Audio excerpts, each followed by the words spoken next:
परिक्रमा की क्रम में अपन लोग चले हैं बूढ़ी माई संगम त्रिवेणी संगम महाराज से चलते हुए मार्ग में समस्त तीर्थों का दर्शन करते हुए और आज प्रातःकालीन ओमकारेश्वर भगवान की पावन नगरी माँ नर्मदा के पावन तट दक्षिण तट में मंगलेश्वर भगवान का दर्शन हुआ। पूजन इत्यादि करने के पश्चात भोजन प्रसादी देंगे।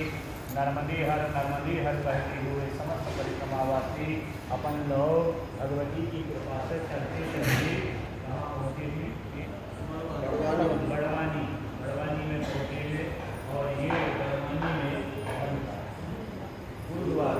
गुरुद्वारा में विश्राम के लिए भगवती की कृपा से स्थान मिला। संध्याकालीन पूजन पाठ आरती की तैयारी हो रही है। इस बीच अब उतना समर्थ तो हमारे में है नहीं, फिर भी भगवती की कृपा को लेते हुए उनके क्षणिक नामों का हम स्मरण कर पाएंगे, क्योंकि माँ भगवती विशाल पद में लोचनी है। 60,67,313 तीर्थ जिस देवी के किनारे विराजमान हुए उभय तटों दोनों तटों में 60,67,313 तीर्थ हैं। तो ओमकारेश्वर की महिमा तो हमने स्कंद पुराण की अंतर्गत कल बताई थी। अब हमारा नर्मदा पुराण कह रहा है कि तस्मिन् तरे नर्मदा तीरे जलमानोकी युधिष्ठिरः। श्री मार्कंडेय जी महाराज कहते हैं कि हे पांचों पांडव, हे युधिष्ठिर, नर्मदा जी के किनारे ओमकारेश्वर से जब चलते हैं तो ओमकारेश्वर से चलेंगी तो अपने को माँ नर्मदा की किनारे जब चलेंगी तो दक्षिण तट में चलती चलती महाराज खल घाट की दर्शन होंगी। खल घाट में मांडव ऋषि की तपोभूमि है। मांडव नाम की ऋषि हो गई।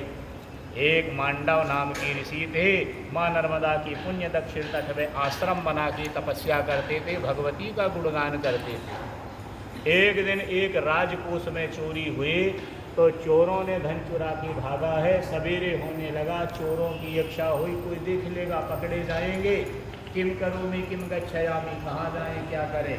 तो चोरों की इच्छा हुई चोरी का धन मांडव जी की कुटिया में छोड़ के भाग गए। अब मांडव जी को ध्यान ही नहीं कि हमारे सामने क्या है पीछे क्या है। आंखें बंद करी भगवान की भजन पूजन में लगी थी।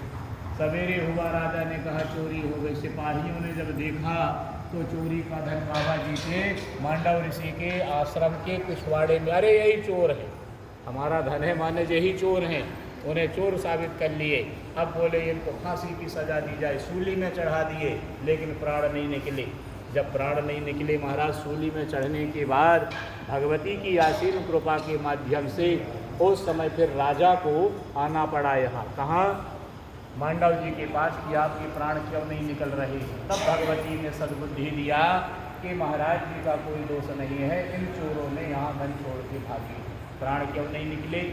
बोले भगवती शूल के अग्रभाग से प्रकट हो गई हैं।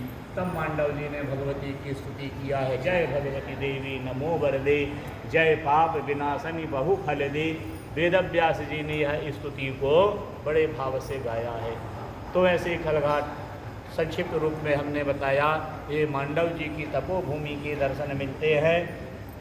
वहाँ से आगे चलेंगे दक्षिण तट में तो मरकटेश्वर नाम का तीर्थ मिलता। मरकटेश्वर, मरकट माने बंदर। एक बंदरी ने यहाँ नर्मदा स्नान करी थी। कहाँ, अपन बैठे हैं यहाँ से लेके खल घाट के बीच में दक्षिण तट में। तो पांडवों ने कहा महाराज ये मरकटी कौन है जरा बताइए। तो बोले महाराज एक समय की बात है कि बहुत से बानर बानरी नर्मदा जी के किनारे रहा करते थे। प्यास लग गई, बांस के पेड़ लगे थे, तो बंदरी ने पानी पीने के लिए नर्मदा जी के जल में आई। उनके कान में बांस के कांटे छिद गए, शरीर उलझ गया, शरीर झूलने लगा। इतना शरीर नर्मदा जी के जल में डूब गया और कंठ तक ऊपर लटकी रही। शरीर गलने लगा, प्राण निकल गए, मर गई, शरीर टूट के गिर गया, लेकिन कंठ वाला हिस्सा बांस के पेड़ में फंसा रहा। नर्मदा जल में प्राण निकलने के कारण भगवत कृपा से वह बानरी काशी जी में एक राजा के घर में कन्या बन के जन्म ले लेती है। कन्या रत्न माँ जाए तो कन्या जन्म लेती है, बड़ी सुंदर है, हाथ पैर सब बड़े सुंदर, लेकिन मुखमंडल बंदर की तरह था महाराज। उस कन्या का मुँह जैसे बानरी हो वैसा हो। नामकरण हुआ, आचार्यों ने, मनीषियों ने उस कन्या का नाम श्रृंगार वल्लरी रख दिया।